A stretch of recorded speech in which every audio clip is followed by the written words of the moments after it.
मूर्ख समझा जाना अलग बात है और मूर्ख होना अलग बात है। हमें पता है दोस्तों कि ये बात आपकी समझ में नहीं आया होगा और ये समझते हैं इस कहानी से। एक गांव में एक ब्राह्मण रहता था। उसकी ख्याति दूर दूर तक फैली थी। एक बार वहाँ के राजा ने उसे चर्चा पर बुलाया।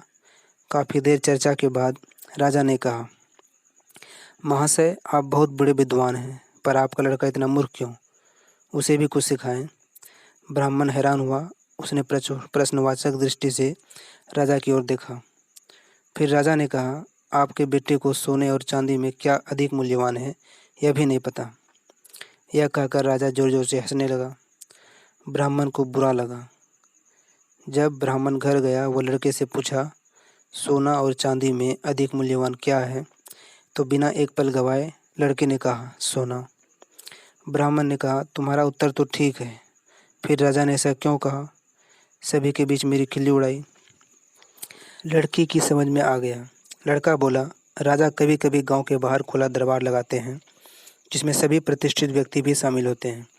यह दरबार मेरे विद्यालय जाने के मार्ग में ही पड़ता है। मुझे देखते ही बुला लेते हैं।